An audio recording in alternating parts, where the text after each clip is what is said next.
The kind of morning where people walked fast, coffee in hand, rushing through checkout lines before work. Behind counter 6 stood Emily Parker, a 26-year-old cashier with tired eyes and a soft smile. The kind of smile that tried to hide exhaustion. She'd been working the morning shift for 4 months now, ever since her mom's medical bills started piling up. Her uniform was neatly pressed but faded at the collar. Her hands smelled faintly of sanitizer and receipt paper. Still, she never complained. She just kept scanning items, thanking customers, and wishing them a good day. At 9:27 a.m., everything changed. A silver BMW pulled up in front of the store. The woman who stepped out looked like she had stepped straight out of a magazine. Long blonde hair, diamond earrings, and a designer handbag that probably cost more than Emily's entire paycheck. Everyone in line noticed her before she even spoke. Confidence followed her like perfume. She walked straight to Emily's counter, no smile, no greeting, just cold authority. Her name was Victoria Langford, a local socialite known for her charity appearances and expensive lifestyle. Everyone in town had seen her on the news, donating to hospitals, attending ribbon cuttings, smiling for cameras. But in that moment, there was no smile. Victoria placed 2 luxury skincare boxes on the counter and crossed her arms. "These were supposed to be on sale," she said sharply. Emily blinked. "I'm sorry, ma'am. Which sale?" "The one online," Victoria snapped. "I saw them listed for half off. Are you trying to scam your customers?" Emily's fingers trembled slightly as she checked the register screen. "I'm sorry, ma'am, but the online discounts sometimes take a day to update in-store. I can check with my supervisor if you'd like." "Don't waste my time." Victoria cut her off, voice rising. Customers nearby turned their heads. The air grew tight. Emily forced a calm tone. "Ma'am, I'll just check our system." "You people are unbelievable," Victoria exploded. "Do you even know how to do your job? This is why customer service is going downhill. They'll let anyone behind the counter these days." Her words hit hard, each one sharper than the last. Emily felt her cheeks flush, eyes burning. She wanted to disappear.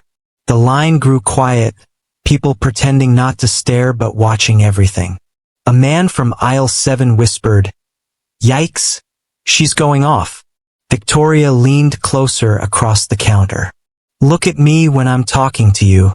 Or is that too complicated?" Emily bit her lip. "I'm trying my best, ma'am." "Clearly your best isn't enough." Emily's throat tightened. Behind her, the assistant manager, Calvin, started walking over. He was young, nervous, still new to the job. "Is there a problem here?" he asked softly. Victoria turned her glare on him. "Yes, your cashier just tried to overcharge me and then argued. Is this how you treat paying customers?" Calvin froze. I'm sorry, ma'am. I'll handle it." He turned to Emily. "Maybe just let me take over this register for now." Emily stepped aside, eyes wet but controlled. She didn't want to cry in front of anyone. She just walked to the storage room and sat on an overturned box, breathing slow, trying not to break. Her heart pounded with humiliation. Meanwhile, at the counter, Victoria continued complaining, loud enough for half the store to hear. "I'm going to report this to corporate. I spend thousands here every month. You people should be grateful someone like me even shops here." The customers looked uncomfortable, but no one said a word. And the cameras, silent, unblinking, recorded everything. As Victoria strutted out with her shopping bag, the whole store felt smaller somehow, quieter. Even the air conditioner's hum seemed nervous. But Emily didn't see the camera above register 6. She didn't see the small blinking light in the corner that had captured every second of the argument. She didn't know yet that by the end of the week, that same footage would turn her humiliation into something much bigger. Because the camera didn't just see what happened at the register. It saw what happened before. And it would reveal something that no one, not even Victoria Langford, saw coming. The next morning, Havenmart buzzed with the usual crowd. Coffee cups in hand, people chasing sales before work. Emily walked in quietly, her name tag shining faintly under the fluorescent lights. She tried to smile at Calvin, but his eyes dropped, full of silent guilt. She didn't blame him. After all, she knew what corporate did when customers complained, especially rich ones. One bad review from someone like Victoria Langford could ruin a cashier's record, even cost them their job. She clocked in, tied her apron, and forced herself to breathe. It's just another day, she told herself. But everyone could feel it, the tension that lingered from yesterday's scene. At lunch, Emily sat alone in the break room, scrolling through her phone to escape the whispers. Her coworker Jasmine peeked in, carrying her salad. "You okay, Em?" Emily looked up, smiled faintly. "Yeah, just embarrassed, that's all." "She was awful," Jasmine said, sitting down. "I saw the whole thing on the store camera feed. Calvin showed me before he reported it." Emily froze.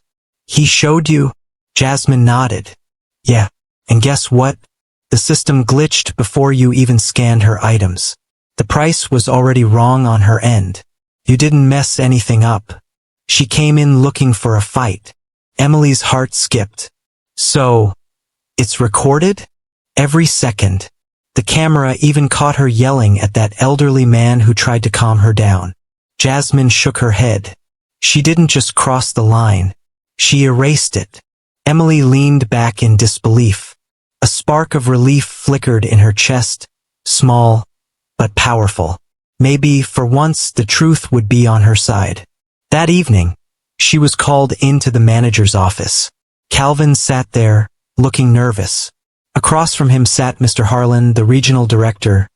Sharp suit, expensive watch, the kind of man who smiled like he'd practiced in the mirror first. "Emily, sit," he said. Her hands trembled slightly as she obeyed. "Now," Harlan began, "about yesterday's incident. Mrs. Langford has filed a formal complaint. She's threatening to pull her corporate sponsorships from the store." Emily blinked. "Sponsorships?" Harlan sighed. "She funds several community events with Havenmart. The CEO knows her personally. So this situation needs to disappear quickly." "So you're firing me?" Her voice cracked. He raised his hand. "No one said that. But Mrs. Langford insists you were rude, dismissive, and—" "She yelled at me," Emily interrupted softly. "In front of everyone." Calvin shifted uncomfortably, his voice small. "Sir, the footage." "Footage?" Harlan frowned. "Yes," Calvin continued. "The register camera caught everything. I reviewed it myself. Emily didn't do anything wrong." Harlan's jaw tightened. "And where is this footage now?" "In the security drive," Calvin said. "Filed under incident number 4731. "Good," Harlan said smoothly, forcing a smile. "Let's keep it there. For now." But something in his tone made Emily uneasy. Later that night, when she stayed late to help close the store, she noticed the IT manager walking out with an external hard drive. "Everything from Register 6? He asked over his shoulder. "Yeah," the guard replied. Regional office requested a copy. Her stomach turned cold. The next day, Victoria Langford returned. Same designer handbag, same sharp tone, same fake politeness. But this time, she wasn't here to shop. She was here with a clipboard and two men in suits behind her. Emily's pulse raced. Harlan rushed to the front, his smile wider than ever. "Mrs. Langford, so glad to see you again. I just came to make sure that girl was dealt with," Victoria said, tilting her chin toward Emily's counter. Harlan's fake laugh filled the air. Of course. We take customer experience very seriously." Emily felt the sting of injustice burn behind her eyes. She clenched her hands together, her knuckles turning white. She wanted to scream, but she didn't. She kept scanning items, voice steady, eyes clear. What none of them noticed was that the man in the blue cap by the cereal aisle wasn't shopping. He was checking the cameras.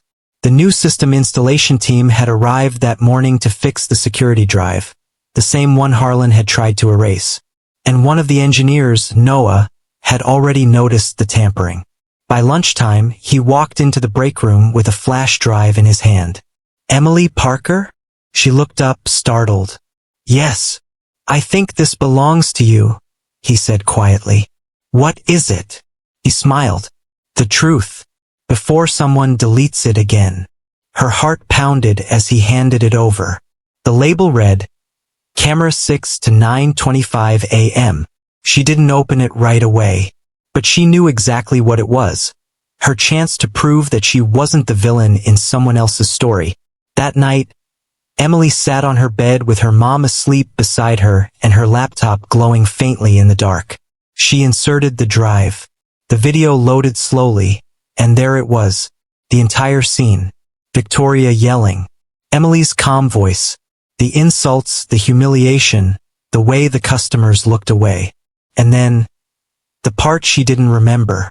As Victoria was yelling, one of the skincare boxes slipped from the counter and cracked open slightly. Inside the hollow bottom was a hidden microchip, barely visible, a tag marked Langford Labs. Victoria had slammed the product shut before anyone noticed. Emily froze. Why would a skincare product contain a microchip from a tech company? The truth, whatever it was much bigger than a shouting match. And the camera had caught it all. Emily couldn't sleep that night. The video kept replaying in her mind. Victoria's voice echoing through the store, her anger, her arrogance, and that small, strange chip hidden inside the box. It wasn't part of any product she'd ever scanned before. Haven Mart sold cosmetics, not tech devices. She stared at her laptop screen, zooming in on the frame. The tag read, Langford Labs, Property ID, 202A. Her pulse quickened. Langford. That was Victoria's last name. Her company? She whispered to herself. What is a Langford Labs chip doing inside a skincare box? It didn't make sense. Unless, she opened a new tab and typed Langford Labs investigation into the search bar. Nothing relevant. Only glossy PR headlines about innovation and luxury tech partnerships. She sighed and shut the laptop. But that small piece of plastic in the footage wouldn't leave her mind. She knew one thing. Victoria didn't just come to yell at her.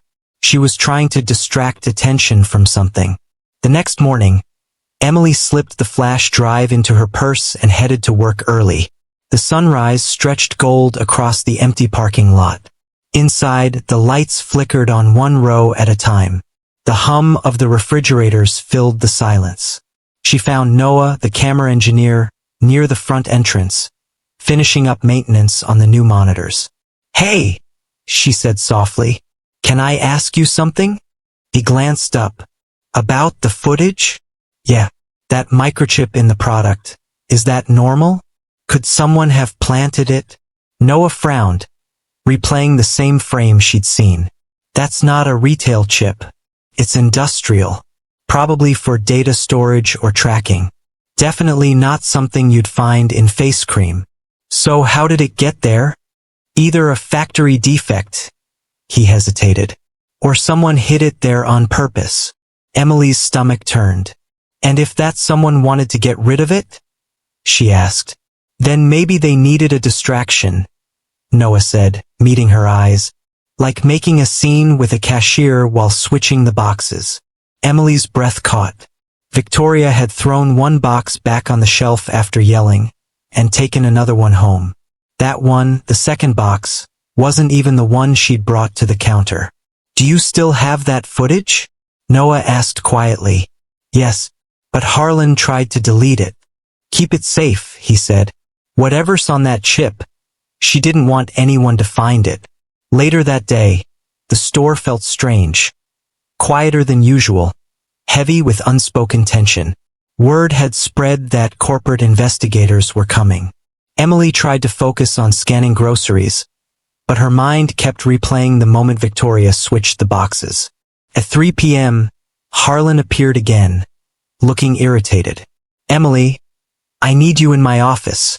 She followed him, her stomach twisting. Inside, Calvin sat stiffly across from him.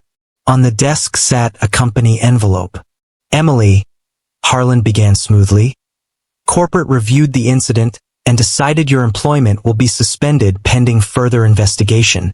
Her voice came out small. "Suspended? For what?" "Customer misconduct," he said. "You embarrassed an important client." "I didn't do anything wrong," she whispered. "That's not what matters," he said coldly. "What matters is perception." Calvin clenched his fists. "Sir, you can't." "I can," Harlan snapped. "Now please, Emily, hand in your badge." She placed her name tag on the desk, eyes wet. "May I ask one thing?" she said quietly. "What? Did you delete the footage because she told you to?" Harlan froze for half a second, then smiled. "Careful, Emily. You're treading on dangerous ground." She didn't reply. She just stood, nodded, and left. Outside the store, sunlight burned her eyes. She walked across the parking lot, clutching her bag tight. The flash drive inside suddenly felt heavier, like it held more than proof. It held a choice. That night, she went to Jasmine's apartment. Jasmine's brother, Tyrell, was a journalism major. Smart, curious, always digging into stories that didn't make the news. When Emily showed him the footage, he leaned forward instantly. "That's a corporate tag," he said. "Langford Labs had a scandal last year about hidden trackers in products. They paid to silence it." Emily's eyes widened. "Trackers? For what?" "Market manipulation, data theft, illegal consumer profiling. If this chip was found inside a retail box, that's evidence. And if she's the CEO's daughter." "She is," Emily said quietly. "Then this is huge." Tyrell grinned. "You're sitting on a bombshell." But Emily wasn't smiling. "Then why am I the one being punished?" she whispered. The next day, the footage hit the internet. Someone, Tyrell probably, had leaked it anonymously. The title read, "Rich Woman Bullies Cashier, but Store Camera Catches More Than Words." The video spread like wildfire. People were outraged, not just by the yelling, but by the hidden microchip visible in the frame. Within hours, Langford Labs was trending on every social platform. Victoria tried to do damage control. She released a short statement calling the video fake, edited, and defamatory. But it was too late. The truth was already out. And the store that once treated Emily like a liability now found itself under public pressure to apologize. 2 days later, a black SUV pulled up to the store again. Out stepped Victoria Langford, no sunglasses, no confidence, no camera crew. Her hair was tied back, her face pale. She didn't go to the cashier line this time. She went straight to the manager's office. "Where is she?" she demanded. "Who?" Harlan asked nervously. "The girl, Emily Parker." But Emily wasn't there. She was at home, sitting quietly at her kitchen table, sipping coffee with her mom, watching the morning news. A news anchor's voice filled the room. "Langford Labs under investigation after viral video reveals secret tracking chips found inside consumer products. CEO denies wrongdoing. A cashier who unknowingly exposed the scheme is being hailed as a hero." Emily froze. "Hero?" she whispered. Her mom smiled softly. "You didn't just keep your job, honey. You kept your integrity." But it wasn't over. Victoria Langford wasn't used to losing. And as she stood in that office surrounded by the people who once obeyed her, she made a call on her phone, her voice low, furious. "Find her," she said. "I want that footage buried for good." And this time, she wasn't talking about the store's copy. She was talking about Emily. The story had already taken on a life of its own. By Monday morning, the cashier video had hit 2 million views. Talk shows debated it. Comment sections flooded with support. Hashtag Stand with Emily trended nationwide. People didn't just see a humiliated cashier anymore. They saw themselves. They saw every worker ever talked down to, every service employee treated like they were invisible. But while the world cheered her, Emily stayed silent. She didn't chase interviews or sponsorships. She just wanted peace. Still, peace doesn't always want you back. That afternoon, a black sedan appeared across the street from her apartment. It had been there for hours, engine off, windows tinted. Emily noticed it while doing dishes. Her mom was resting in the bedroom, so she stayed quiet, pretending not to notice. But when her phone buzzed, her heart jumped. Unknown number. The text read, "You should have stayed quiet." Her hands trembled. She deleted it and locked her phone. 10 minutes later, there was a knock at the door. She froze. Slow, firm. Not a friendly knock. She peeked through the peephole, no one. Then a voice. "Ms. Parker? We're from the Langford legal team. We need to speak with you." Her pulse spiked. She didn't answer. The knocking continued. "We just want to talk." After a long silence, the sound of footsteps faded. She exhaled, shaky but steady. When Tyrell arrived an hour later, she told him everything, the car, the text, the knock. He leaned forward. "They're scared, Em. That means you hit something real." "I don't want trouble," she said. "I just want this to stop." "It won't," he said firmly. "Not until the investigation ends. You started something that's going to shake them."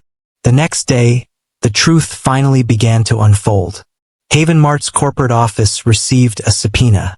The Federal Consumer Bureau had opened a file on Langford Labs, accusing them of embedding illegal trackers inside retail products. The chip from the video, the one the camera caught, matched their prototypes exactly. And Emily's footage? It became Exhibit A. But as investigators combed through data, they found something deeper. Langford Labs wasn't just tracking buying habits. They were selling consumer data to foreign marketing firms. Every box, every barcode, every chip, a silent spy. Victoria Langford had walked into that store thinking she was untouchable. She had no idea that a cashier's compatience would bring her empire crashing down. Meanwhile, at Haven Mart, everything changed. Calvin called Emily that morning, voice trembling with excitement. "Emily, you're not going to believe this. They reinstated you with full pay. Corporate called it a wrongful suspension. They even want to issue a public apology." Emily blinked in disbelief. "You're serious?" "Completely. They want you back for the press conference tomorrow. They're calling you the face of integrity." Her laugh came out weak. "Integrity? I just wanted to do my job. And that's exactly why people love you," he said. "Because you didn't try to be a hero. You just refused to be cruel." The next morning, reporters crowded outside Haven Mart. Bright sunlight, camera flashes, news vans. The same store that once embarrassed her now glowed with media lights. Emily stepped out of her car, wearing a simple cream blouse and jeans. Her mom held her hand for support. People clapped as she walked through the automatic doors. Inside, she saw something that almost made her stop breathing. Register 6, her register, had a small silver plaque above it now. "In honor of integrity and kindness, Emily Parker." She covered her mouth, eyes wet. Even Calvin teared up. "You deserve this," he whispered. Then, in the middle of the event, the doors opened again. Gasps rippled through the crowd. Victoria Langford had walked in. She wore a navy suit, her usual diamond earrings replaced with simple pearls. No entourage, no smile, just exhaustion. People whispered. Phones lifted. Victoria stopped a few feet away from Emily. For a moment, they just looked at each other, the woman who shouted and the woman who stayed silent. Then Victoria spoke quietly. "I came here to apologize." The crowd fell silent. "I thought I could control every room I walked into," she said. "That day, I wasn't angry at you. I was terrified. My company was already under investigation. And I took that fear out on someone who didn't deserve it. Her voice broke slightly. You didn't yell back. You didn't fight. You just stayed kind. That's something I couldn't do. Emily stood still, her throat tight. I didn't want to humiliate you, she said softly. I just wanted the truth out. Victoria nodded. And you did. A camera clicked. The photo, the two women facing each other under white daylight, would appear on every news site that afternoon. After the press conference, Emily slipped out the side door, overwhelmed by the noise. Noah found her by the loading dock, holding a cup of coffee. Didn't expect to see her apologize, he said. Neither did I. He smiled. You changed more than one company, you know. Langford Labs is facing a complete overhaul. Hundreds of employees might finally get fair treatment. She looked down, her voice small but steady. I just wanted people to know the truth. And now they do, he said. The sunlight spilled across the lot. For the first time in months, Emily let herself breathe. But before she could leave, Calvin ran out holding something. Emily, look what the lawyers sent. It was a letter embossed, official. She opened it, eyes scanning the neat print. Langford Labs Consumer Protection Settlement. We, the undersigned, hereby credit Emily Parker with uncovering unlawful consumer tracking practices. Effective immediately, a donation of $500,000 will be made in her name to the Retail Workers' Justice Fund. Her jaw dropped. What? Why me? Calvin grinned. Because, apparently, the woman they called just a cashier saved millions of people's privacy. That night, Emily sat at her kitchen table again. Same spot where she once watched the video in fear. Only this time she wasn't scared. Her mom smiled across the table, sliding over a warm cup of tea. You proud of yourself? Her mom asked. Emily chuckled. A little, but mostly, I'm just relieved. Her mom reached across and squeezed her hand. You did what was right. That's what I raised you for. Emily looked toward the window. The store lights glowed faintly in the distance.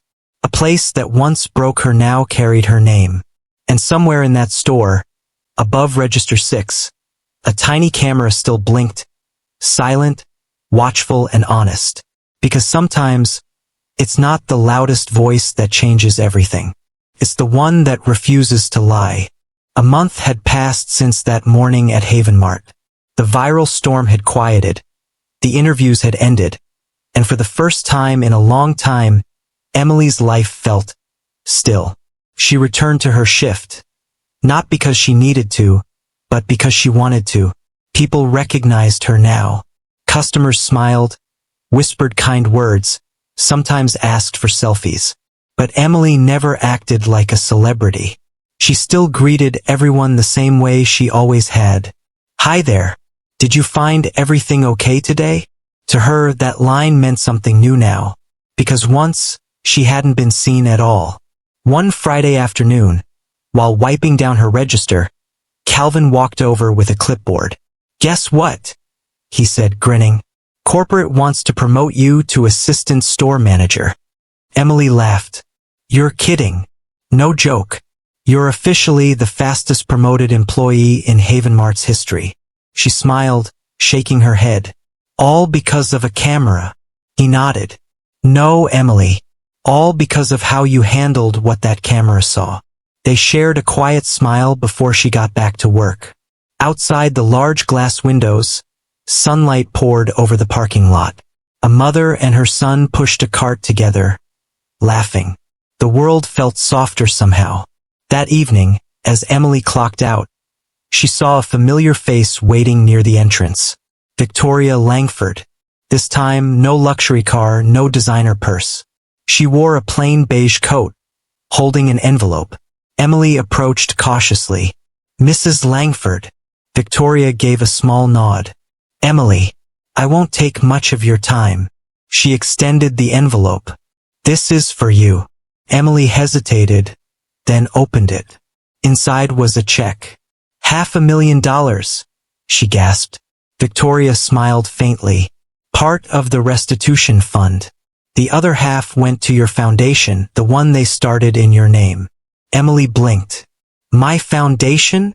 Victoria nodded. The Emily Parker Fair Work Initiative.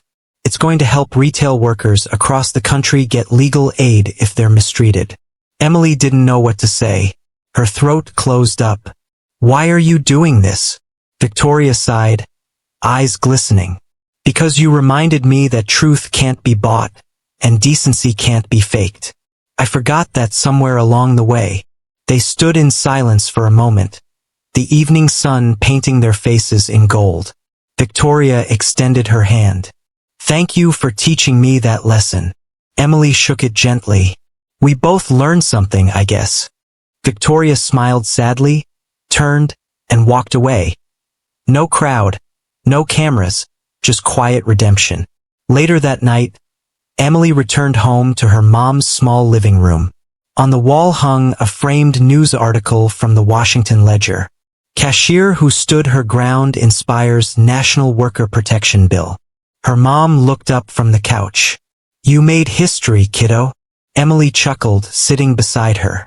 Feels strange. All I did was tell the truth. Her mom squeezed her hand. That's what heroes do. They watched the local news replay the footage that started it all. But this time it wasn't humiliating. It was powerful. The slow-motion clip of Emily standing calm while being yelled at had become a symbol. Dignity under fire. The next morning, a delivery truck arrived at the store before sunrise. Calvin called Emily outside. They said this was sent from corporate for you. A man in a brown jacket handed her a long box and a small note. She opened it carefully. Inside was a new security camera, engraved with tiny words on the side. For Register 6, let the truth always be seen. The note was unsigned, but at the bottom, one line read, from someone who finally understands what it means to be watched. Emily smiled softly. It didn't matter who sent it. What mattered was what it stood for. She handed the box to the installer and watched as they placed it right above her old counter, the same spot where her story began.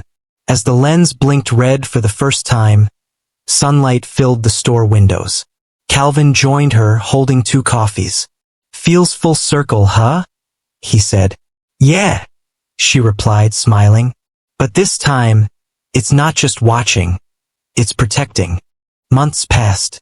Emily's story became a short documentary titled, The Camera Never Lies. It was played in classrooms, business seminars, even HR trainings across the country. And though she didn't ask for fame, people still recognized her. Not for being a cashier, but for being the woman who stayed calm, told the truth, and changed how companies treated their employees. One day, a teenage girl in a new Haven Mart uniform approached her timidly. Miss Emily? Yes. I just wanted to say, I started this job because of you. I saw your video in my school's ethics class. Emily smiled warmly. Then make sure you treat people right, even when they don't treat you the same. That's how you win. The girl nodded, eyes bright. Yes, ma'am. That evening, Emily stood outside the store, gazing at the sunset. The red and gold sky reflected in the store's glass doors, her reflection right in the middle of it. She took a deep breath, whispering to herself, I was never invisible. They just weren't looking. She turned the key, locked the doors, and walked toward her car. Her badge gleamed faintly in the light. Assistant Manager, Emily Parker. And above Register 6, the camera blinked again. Steady, silent, and honest. Because the truth didn't just expose a lie. It built a legacy.